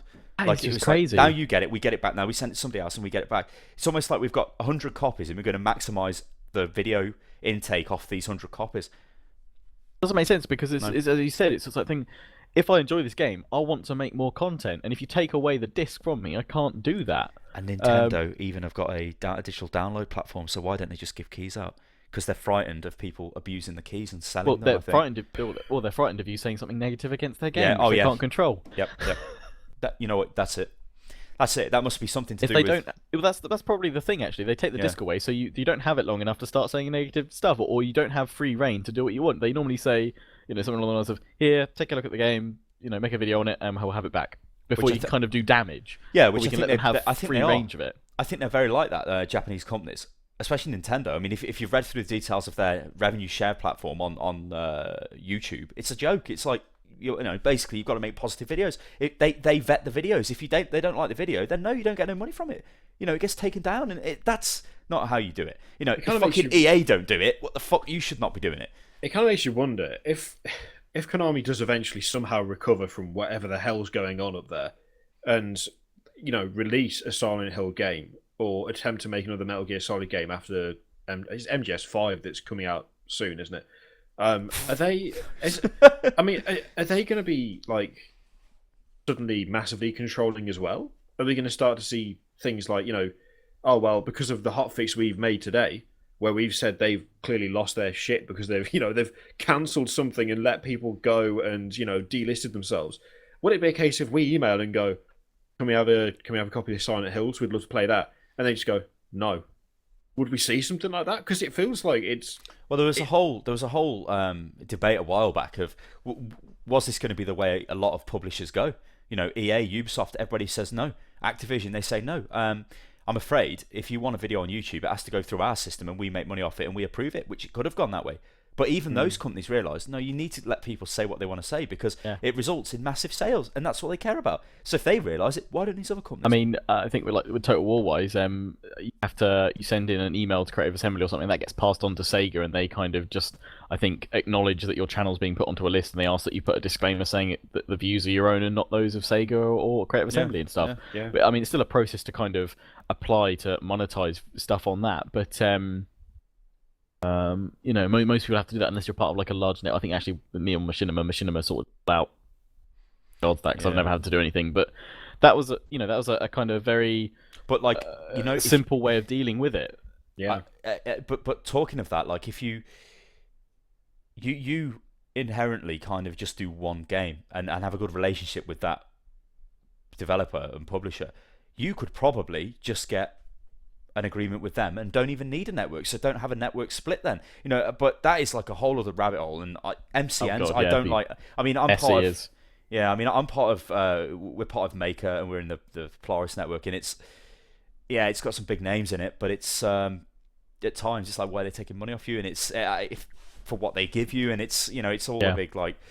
I don't know. I think it's a bit of a con. I think it's a way of making money without actually doing anything, to be honest. I think they did do things in the past. Sometimes it feels like a load of Konami. Yeah, let's quickly move on anyway. The last subject we've got is it's Call of Duty year time. Well, it's always Call of Duty year. I was going to say every year is Call of Duty every year. So we've got Call of Duty Black Ops it had a teaser, then it had a trailer teaser or something. A teaser of the teaser coming out in a few weeks, and then it had the thing come out, which came out the other day, right? Now, it looks like shit, because it looks like a crap console game. I'm just going to say it didn't look very impressive to me. But it's Call of Duty, so there's some interesting bits and pieces, okay? So I'm going to read off some of the features they've apparently got in this. So they've got a cooperative 4-player campaign. Sounds interesting. Okay. Black Ops 3 has been in development for 3 years by Treyarch, which is the longest time a Call of Duty game has been in development of the modern Call of Duties. We don't care where it's set, but apparently it's not going to be an on-the-rails single-player campaign. It's going to be a kind of go where you want, do what you like type of campaign with really open maps. It's also going to include wall running, parkour, which Titanfall includes, doesn't it? For PC specific stuff, they say it will 100% use dedicated servers, which is good, because peer-to-peer matchmaking on PC can be shit. Everybody likes dedicated servers, but how they implement that, who knows? It will also have an adjustable field of view slider, which, the last Black Ops did. And some crap about FPS lock and stuff, which, it's going to be over 60 FPS. They actually say it should be probably around a max of 200 FPS in multiplayer, which, 200 FPS, great. But, it's Call of Duty time, and we know what happens from now leading up to the November launch of these Call of Duty games. We're going to get smashed with loads of advertising for Call of Duty. I think a lot of people by now do kind of blank this out. Ignore it, unless you're like a die-hard Call of Duty fan, which of course there are loads of these people. Generally console gamers. I'm not too sure it sells that ballistically well on PC, but it probably still does okay. I mean, I get it every year, which, I mean, what does that say about me? I kind of like I do the whole... well, maybe this will be... I actually do it. Maybe this will be the one that my friends will also buy, and we'll go back to the days of Call of Duty 2 and Call of Duty 4 and Modern Warfare 2 and have loads of fun together. That's the only reason. I live in hope that if I get it and be the test dummy and be like, oh my god, guys, actually they've finally gone back and made a good COD game again like it used to, then my friends will buy it and they'll come play with me again. It's quite sad, really. But I mean, the thing is with me... It's the vain hope every year I kind of go through. But... Like Black Ops 2, I think it was. I couldn't even play just because Ghost rather on PC. Oh, Ghost was abysmal. Absolute nightmare. Yeah. I couldn't play it at all. It was a mess. Advanced Warfare was a bit better. I did play with a few other kind of YouTuber friends. A couple of the Total War guys got it, and we all just had a bit of a mess about, and it was okay. But I'm kind of like, I definitely didn't get my money's worth from Advanced Warfare. Like I didn't get drawn in and play that enough. And now there's another one coming out, and I'm like, well, what's the point of going back to just stacking up these Call of Duty games in my games library that I just don't play for more than 20 hours. I mean, with Advanced Warfare when that came out, the reason I get them is I enjoy the single player campaigns as shit as they are. Although Ghosts I did not complete that because it was fucking unplayable. I mean, Ghosts, I tried to stream that on launch, and it was like unoptimized as shit. It was terrible. It was just unplayable. It kept crashing as well. But Advanced Warfare, I thought was okay. I mean, obviously it had the whole I didn't think it was too bad. House of Cards. But for me, the interesting thing was the multiplayer, because I quite like Titanfall multiplayer, right? Yeah, I enjoyed Titanfall multiplayer. Yeah, and it was kind of. I mean, this recent one, Black Ops 3, is going to be more like it with the parkour running on the wall crap. That's what you did in Titanfall. But with Advanced Warfare, you had the exosuit, which would boost you in directions, and you could like jump higher, but you could like power slide forward and jump back and jump to the side. So it meant you could like avoid being shot, and it was more of like a almost like an Unreal Tournament style experience. You know, well, for once, it double really jumping did about. add something really new to the game that actually changed the way you played, because you couldn't just. It wasn't the same copy paste. Yeah, I can play that COD really well. I'll play this next one. Yeah. You actually, I'm pretty sure even like the pro players had to adjust to the fact that you had these power slides being added. And you had this extra, kind of probably for the first time when you added in like diagonal controls to a game, it was kind of like that. You had this other wall of movement that you could work with, and that shaped and changed things up again. And if they can implement verticality in their marketing crap, adds a layer of verticality. I was thinking there is a special PR term for this. But verticality. There we go. And like, I mean, Titanfall with that, I actually really enjoyed that, and I was like, I wish COD was kind of like. I think the critiques of Titanfall was that if it had COD's leveling system and progression, it would have been so much better. It didn't have enough content. That was huge the problem. Robots. You could jump all around and parkour like Assassin's Creed crazy. It was loads of fun. But it wasn't loads of fun because then we started hearing like actually it's billed to be Titanfall as the test. Titanfall 2 will be a bit better with actually all the other bits in, because we realised they actually want that sort of stuff. So if Black Ops 3 can do all that, obviously minus big titans falling from the sky, then actually it might be alright. The only thing I will say about those dedicated servers, they get my hopes up every year, but that unfortunately probably doesn't mean a server browser. No, it doesn't. It means auto matchmaking to their servers, which is okay. But could you not give us an option to look through manually? And like, a server browser is not very attractive. It was like, yeah, but I'd like to look through and pick that. And communities build around servers and all kinds of stuff. Exactly. I think that's they don't seem to remember the fact that kind of adds longevity to PC games. That's something that really you could keeps buy PC your own games server going. or rent your own server and set up on it. We have dedicated groups playing the game well after everyone else has stopped, because they play with the same people all the time, and that's for me. The first interaction I had with Call of Duty was Call of Duty 2, and I played a mod for that called BFE. It was Battle for Europe. They had a website set up where you would join a regiment, and you would fight across an interactive map. Like you'd have match nights where, like on a Wednesday at 7 p.m, you'd all jump on TeamSpeak. You play for 2 hours across custom maps that the community had made, and if you're there'd be like 6 or 7, 8 regiments on each team that would all like file in, because you'd have these 30-man servers or whatever. And at the end of it, whoever'd won would take that position on the map. So it'd be like Axis versus the Allies. It was great fun. I played like 300 hours of that across like 5 seasons of BFE. And that was insane. And that was because of dedicated servers with server browsing. I mean, it's like don't have that. Me and Kiri played a lot of Counter-Strike Source back in the day. The server we kept playing on had its own ranking system. On that server, out of about 89,000 players, I was ranked 3. When I joined that server, it was like Sty's here. It's like, hey guys, people know who you are. You just don't get that with multiplayer shooters anymore. It's the sad reality of it. It would be nice to be known again. Well, not be known, but be part of a community again. Which the closest thing you get is sometimes I feel is. I mean, not with the most recent Battlefields, but previously, because you had those big server browsers and stuff, and you could jump in, and you'd normally go on with a group of friends, because it was certainly benefited from having a full squad together and stuff like that.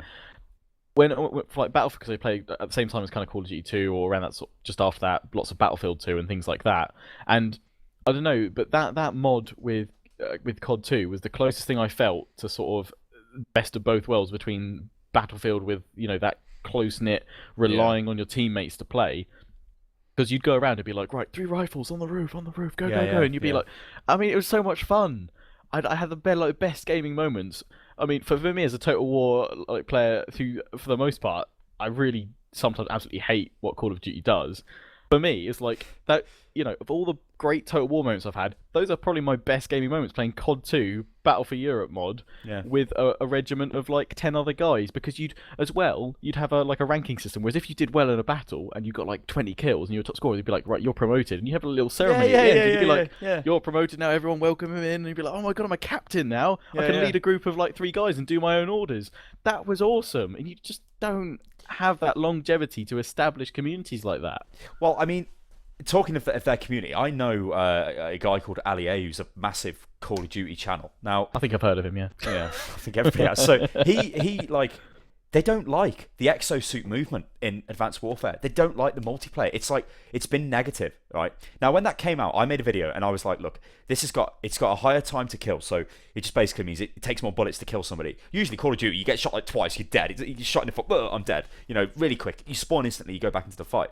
But with Advanced Warfare, it was a little bit slow. It wasn't super slow, but it was a lot slow. Like, it wasn't an instant kill as soon as you seen someone. You had a chance to have like a little duel. It was kind of like Unreal Tournament or Quake. It's like, oh, you see him, and then somebody's dead. And it was like this crazy personal duel. Outboosted the other. Yeah, but what they didn't like, the hardcore fan base of this game, is because they would get killed a lot from behind. They're not used to that in Call of Duty, because Call of Duty is a flow around the map.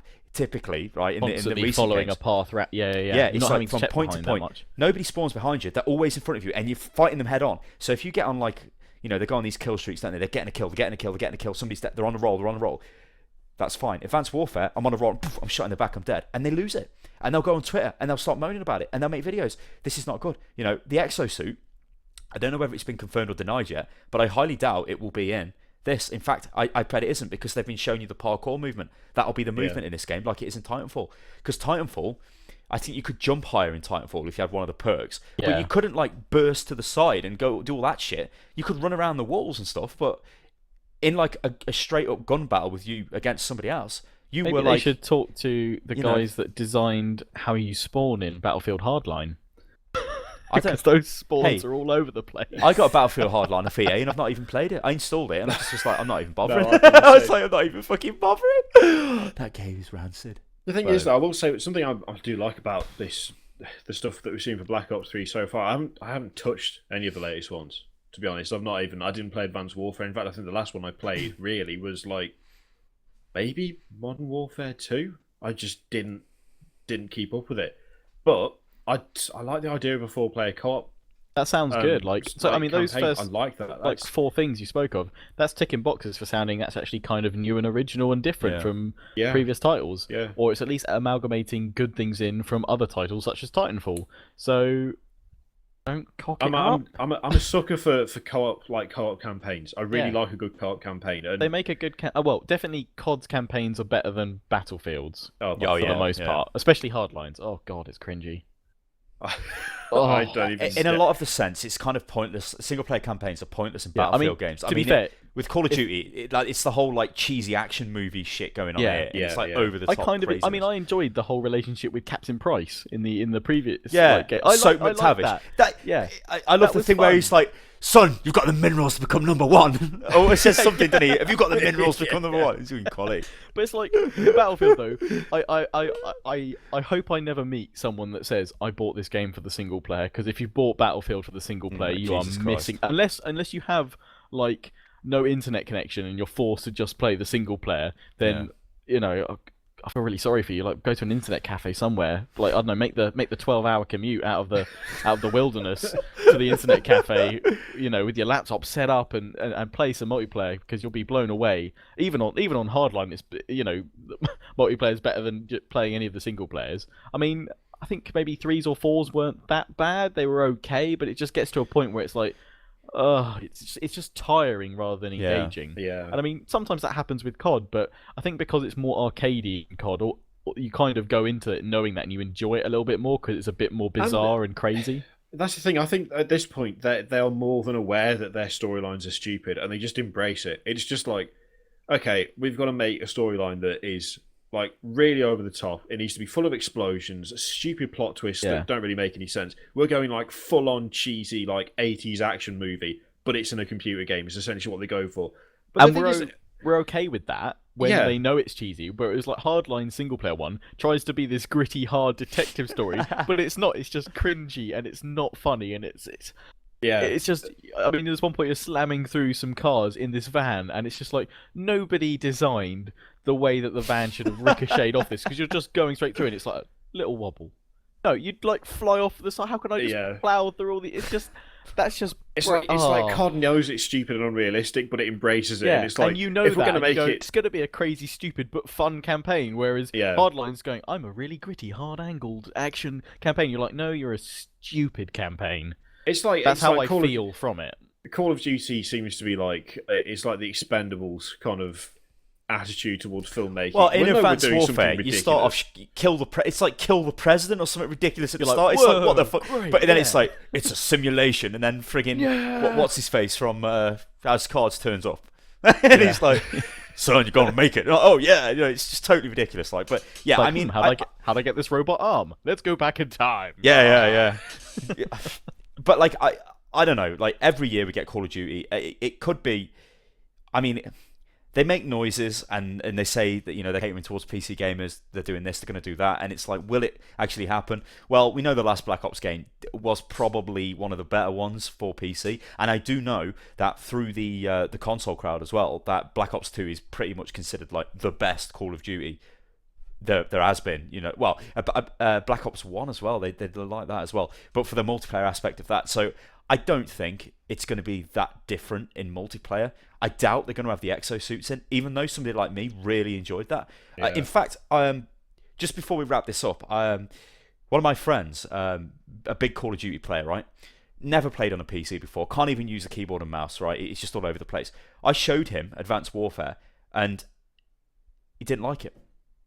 Well, I mean, I say he's a big fan. He doesn't actually have Advanced Warfare, but played the other ones like crazily. And he was like, why are you moving like that? I don't understand. Like, and it's like, well, that's because you've got the exosuit movement. And I'm like really buzzing off it because I'm like, I like this kind of super fast-paced Twitch shooter. Yeah, I'm used to that. And he's like, this is just like, this don't look that good. And I'm thinking, that's weird. But then obviously that was reinforced by when I spoke to other people on the internet and they were telling me the same thing. Like, we don't like this game. And I don't know, it just seems weird to me. Because that did seem like a step in the right direction. But then it's probably going to be got rid of because they don't want to offend their core fan base, which is console gamers. I mean, it seems to be. I mean, it's changed again a little bit. If they've got war running, if they've introduced like a 4-player co-op campaign, to me it kind of feels like they are trying to move a little bit, like trying to step away from the fact something different. Yeah, something different. Every year. Let's face it, it's up until Advanced Warfare, the difference between all the various COD games was like they maybe looked slightly different, and the campaign was slightly different. Beyond that, it's kind of been the same gameplay for years and years and years. So, to be honest, much though I don't particularly like having a new Call of Duty every bloody year, at least they're trying to do something with it. At least, even if it's just baby steps, if they could just like move the gameplay a little bit every time, I would about consider 5 years, that. It'll be great. Well, yeah, but I could just consider that progress, to be honest, based on how they did it before. So, as long as it doesn't get any worse. Well, as long as they don't go backwards, just to go back to how Modern Warfare 2 was. Because although I'll have a COD 2 HD, please. Rifle only servers, I'll be there. Christ. All right, guys, we're gonna wrap HOTFIX up for now. Mr. Lionheart, you've been an amazing guest as always. Thank you very much for having me. I'm going to show your YouTube channel while you can shamelessly plug yourself. So yeah. So, what is your Twitter? What videos are you making? And where can we find you? Well, to make it nice and easy, I am Lionheart X10 on pretty much everything. That's on YouTube, Twitter, Facebook. Currently got a load of Total War Attila Let's Plays going on, and just become the world's largest Total War focused channel in the world. In the galaxy, in the universe, man. In the world. Yeah. The banner up there, I think, says #1 Total War because I need to change it. Yeah, you can. I'll upload the new one in a minute. But got loads of Total War Attila stuff going on. I do play some other games now and then. A bit of Dragon Age on the side. I still need to finish my Alien Isolation Let's Play, which is scaring the crap out of me. But yeah, going through quite a few of the Total War stuff, and obviously I podcast as well. Fans of HOTFIX, Yes. There is a what is it? The Warcast. The Warcast is a Total War sort of themed podcast. We do kind of a main one each month and a Warcast extra whenever the developers spring some exciting news on us that we need to cover. So do go check that out. And obviously, totally should be your first stop for any Total War Warhammer information. I'm here. I have stuff. Don't, but so there you go, guys. Mr. Kirioff. You stink. So, ladies and gentlemen, let's. No response. No, I got nothing out of you after that. No. I'm pretty much deaf to your like inane ramblings now. I just ignore it. Okay, we're out of here, ladies and gentlemen. Like a small child. If you ignore him, he goes away eventually. You calling me a small child? No, only like a small child. You actually don't have any excuse to behave like a small child. You just do it anyway. I know, I'm an idiot. That's why I do it. Ladies and gentlemen, it is the end of HOTFIX. Make sure you subscribe to the channel, like the video, and comment below, because we do read the comments on HOTFIX. And if you do want to support it, then check out the Patreon links all over the video and all over the place. And we'll catch you next time, people. Toodaloo.